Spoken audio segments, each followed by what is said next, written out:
That's where the system of IT governance and value delivery would help. So it's not just a question of the value of the IT department is not valued based on the budget, based on the benefits realized. Did they really benefit the organization by helping the organization achieve its objective, and they're able to realize the cost. They're able to run as a profit center rather than just a cost center. Thank you very much, Mr. Rafiq. We'll start the floor questions now with just one small question for Theo. What would you advise a new IT director? He's coming in and he's worried. He wants to know if the CEO sees IT as a luxury or an enabler, a necessity within the organization. How does he know? I think if the conversation starts to say that I need to justify to my business manager the cost of IT, we have failed in number one rule of using ICT in definition. Because if we align, we need to talk about the language of the business value that we are offering. And that business value normally is cost saving, like what Hasim is saying. But many a times it's actually not cost saving, but new services. So then we need to catch the business unit by their throat to say that, you know, how much business are we delivering to you more by using that technology? I think in this part of the world, many a times because of the evolution of how IT was, our pace of development of ICT versus the pace of development of business is like doubling itself every year, right, until this year. It also means that IT didn't have a good sense of culture. And as a result, we begin to see one thing called IT budget increasing each year. It will be about time, I will advise, which we are doing now in Dubai, we're trying to remap that definition to say that what are the value services that we have. So as we speak, we are also defining the unit of service that we are trying to deliver to the customer, what that unit of service costs, and what that unit of service brings to the business. Then the total budget of that director no longer become one that is growing each year because the business itself is growing. But one that is, are we catching up enough? Are we above the industry average in terms of cost per unit delivered? So I will advise that go back into a part-time cost in management study to understand, you know, how to justify business benefit versus how to be a CPA. Don't be a CPA, right? But be a business person, talk business language, so that when they talk to you, they will be talking about benefits and advantage rather than cost and budgets. Thank you, Theo. Okay, we'll start with the floor questions now, just to remind you that Mr. Khamis is representing, let's say, the corporate management side of IT governance. Bill is board of directors. Abdullah is IT government. Theo is IT private sector. And of course, Mr. Rafiq, he has many experiences, but in this case, the academic side of applying and implementing governance within the organization. So, please, your questions. Bismillah ar-Rahman ar-Rahim. Ibrahim Hassan, Dubai Customs. Actually, my question here is, traditionally, the IT department's budget in the government, mainly in the government sector, is based on estimate. Actually, what is happening, IT professionals are putting more buffer on their budget, while the business is just asking them to reduce it, and at last they will come to an agreement. So mainly, this is not based on the strategic alignment to the business objective. I'm speaking about the public sector mainly. So the challenge now which I see is that to change the mindset of both IT professionals and the business to understand that establishing IT budget is need to be more aligned, and it's not just a part of a discussion between the business and so the challenge is to change the mindset of the people. What is the approach which we can follow to change this mindset and the key management within both IT professionals and business people. Sorry, can I just Yes. rephrase what Ibrahim just mentioned? What he meant really, like all of us over here are coming from the IT background. Like we have IT directors. So one of the criteria to implement IT governance is to have top management support. His question is, how will you be able to sell the IT governance or whatever the requirement to implement a successful IT strategy and so on? I think three of our panelists touched upon this. Mr. Khamis mentioned about the cost-benefit analysis to the budget itself, and through you mentioned the talking in the language of the senior management. Would anybody like to elaborate on that? Could I just offer the thought there that when we talked about improving communication between the CIO, the information people, the head of IT, whatever the organisation structure is, and the governance level of the organisation, the recommendation for an IT governance committee is an effective way of doing that. You look at how the structure works in audit, for example. There is an audit committee and the internal auditor reports directly to the audit committee. So there's a constant dialogue and flow of information about control and audit within the organisation. That doesn't necessarily take place in the structure of most organisations where the CEO tends to be the channel and the opportunity to talk about their issues with the board governance people, and alternatively they can learn themselves what the strategies for the business are and where they should be getting their focus and giving their attention. Sometimes written communications, emails, directions aren't enough. You need to understand what's in the mind of the people running your organisation, and they need to understand what capability you've got to help them achieve it. So communication is the key, and that maybe a committee is a good way in which you can achieve that. Just to add to what William said, I think it's important that information technology is recognized, information technology department is recognized within the organization, not just as an implementer of information technology for providing information to the users, but more as a business partner. So it's important that the IT department should get involved in the overall strategic objectives of the business to know what the business wants to achieve. And it's also important that IT is able to provide the benefit of information technology by not being considered just as a cost. You don't use information technology, the latest one, just because somebody else is doing it, but you look at what is required really from the organization to see that you're able to use it effectively. And from the board point of view, it's important that they should be able to ask the right questions to the IT department. Their responsibility doesn't cease just by signing the budget. It's important that they should monitor the benefits of that particular project. Here is what we have done, and it worked for us. I don't know if it will help. What we've decided at the beginning of the establishment of RTA, RTA was established about 3 years back. So this is our 3rd year, and today is our, actually beginning of November was our 3rd birthday or anniversary in a better word. What we have done is that when we first established the IT department, we've decided to launch a project called IT Strategy. And what this IT strategy did was basically look at the RTA's strategy, look at the RTA's, the law number 17 that came out with all the responsibilities that were given to RTA, okay? And based on that, study all the different business units in RTA and come up with a strategy, a plan for IT and then we submitted this plan to the board of directors, okay? And we got it approved from the board of directors.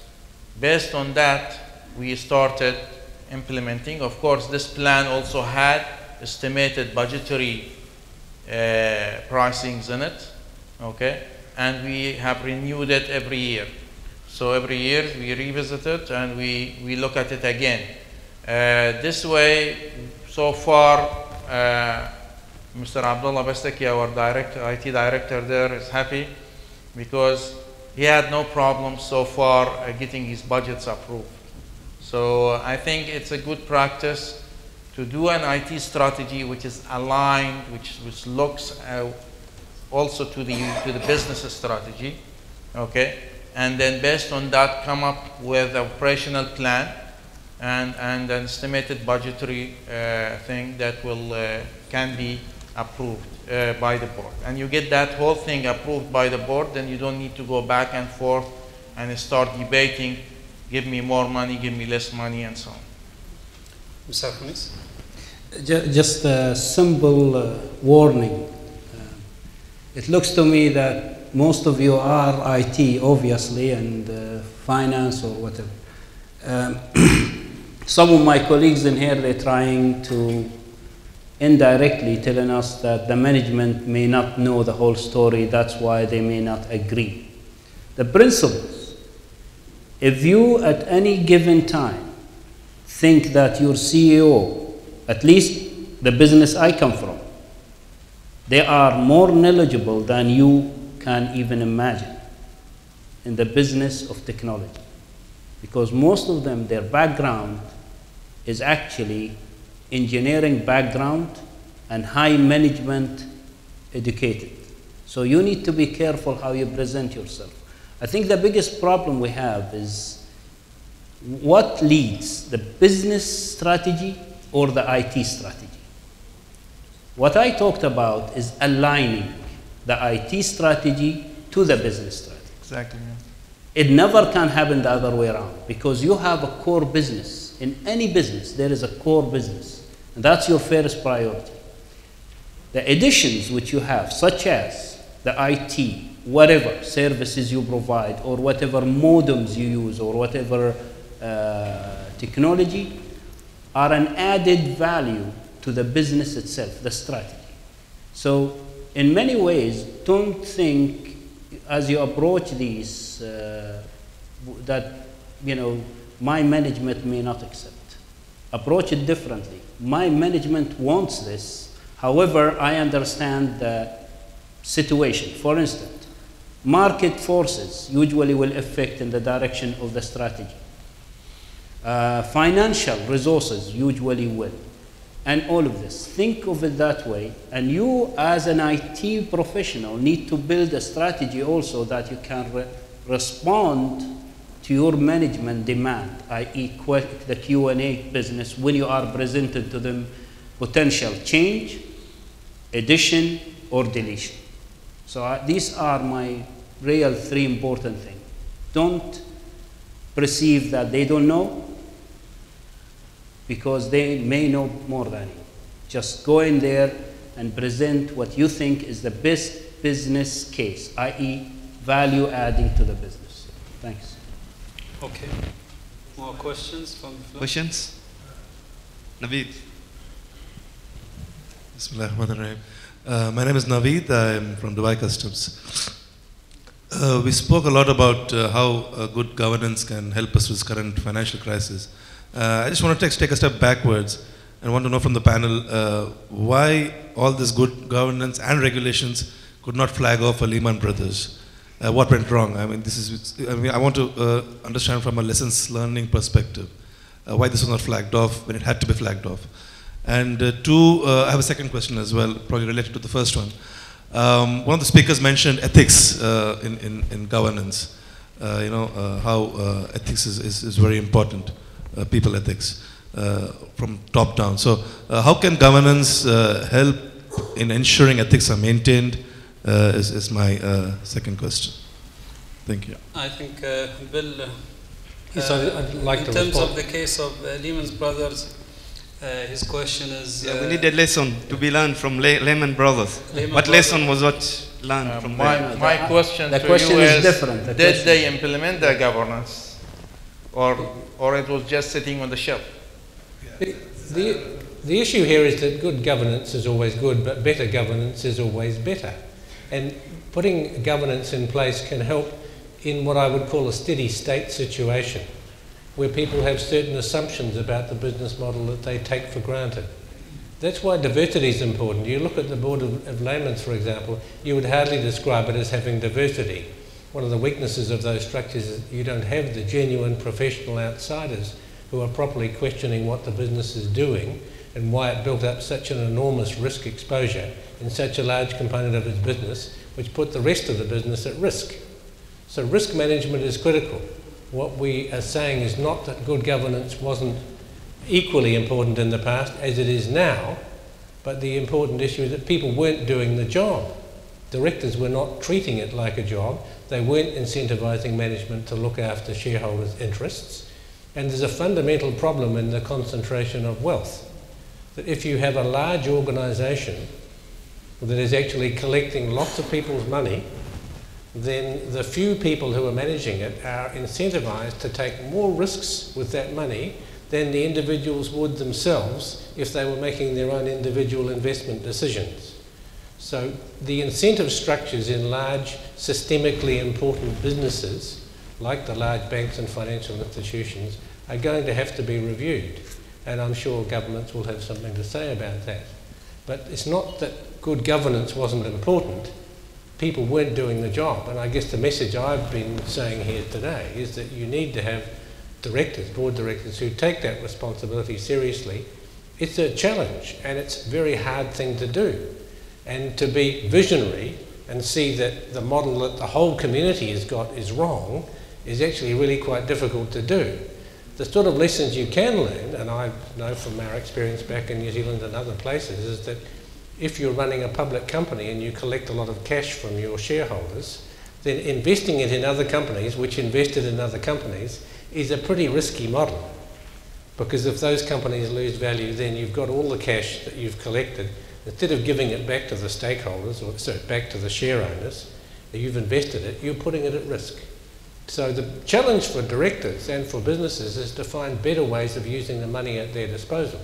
What my colleagues are all saying is that you can assume that that's what the organisation wants to do, and you can help it by putting the right ideas forward and showing them how they can do that better. But good governance is more important now than it was. Just because you believe in good governance and you believe you have good rules and regulations doesn't make people do the job well. Just an indicator. Only a few weeks ago, I came back from the international panel on climate change, ecology, energy security, water, and the financial what to be, i.e. the change to the finance system. Interestingly enough, sustainability is not working anymore, for your information, and will be changed. Governance, as we know it today, it has to be changed totally, because it doesn't really has any teeth, it doesn't have any value. Although the auditing side, which is the principal government side, which actually in time of President Reagan's administration, he dismissed it and he dismantled all the processes which existed to govern the financial, especially the international financial market. Of course, people now, they recall him back that we need to bring these tools back and induct it into the system, especially the financing system, banking, real estate, and all of this, and bring it together. It will not happen that easily. The reason why, the only countries in the globe that has not faced financial crisis issues are limited. China, Russia, for information, even Iran, even Syria. And you wonder why. Okay? There is a reason for that. Because the control does not allow you and I, who play with people money, to do what we like, okay, without caring about what happened tomorrow to the whole country, not alone to you as a person. So what happened internationally now, the thought process is going around, we need controls. Business is not going to change. Financial institutions can't sustain themselves, can't grow. And there are hundreds of ways to do that. But the greed concept and transferring assets, i.e. bad assets from one bank to another, which took place in the globe, need to stop. And that's, I think, the nightmare which happened in the crisis, whether in the real estate side or in the finance side. So I think it's important to know that, you know, governance as it stands today also need to change, because It doesn't have too much, as they call it, the teeth that it needs to bite with. So then I'll ask Rafiq. I know there are a lot of very sensitive points that you just mentioned, but I'll take just one and pass it to Rafiq. Do we need governance to have teeth, i.e. be regulated or through some kind of government entity? Or does it have to be something that the company buys into willingly? It has to be a willing, something that they have to do for themselves. Which is better? Okay. Now, just to relate this question to the failure of the Lehman Brothers and the collapse of the financial system, if you look at Lehman Brothers, this was an institution which was more than 150 years old. And this belongs to the financial sector, which is heavily regulated. And financial industry is one which is also heavily audited. And you also find US brought in a regulation called SOX, which is primarily to implement internal controls. In spite of all this, why did this failure happen? Now the questions which are being asked is, what were the regulators doing? What was SOX? Why SOX did not help? What were the auditors doing? Now if you look at fundamental in this particular case, if you want to implement governance by regulation, now there are a lot of companies in India who are providing governance related services, SOX related consulting services in the US. Now I've interacted with them. Now if you want to implement governance only from a compliance perspective, then it becomes only compliance. Many of the companies in the US now have realized that if you just do governance as a checklist approach, that this is something to be done, then it is not really effective.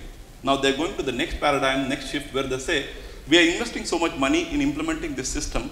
Now why don't we get the benefit out of that by improving performance? And that's the next wave which is coming in. Now coming back to this Lehman Brothers. Now the major reason of this particular collapse, now I'm sure a lot of hundreds of people will get PhDs on this because a lot of research is being done. One of the primary reason I think is the collapse of the management. The management took excessive risk, and this is the business process risk they took. And the regulators did not understand the complex instrument which are being promoted, which are being transmitted. And the second thing, in terms of the risk management, they never imagined the cascading effect it will have. They always thought they had managed the risk within a particular control, but they didn't realize that these bad assets would actually have such a cascading effect and will lead to loss of trust. And that's what happened in this particular case.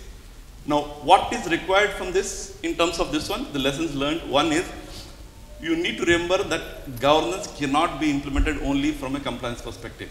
If it was so, then probably Lehman Brothers and various other financial industry could have been saved.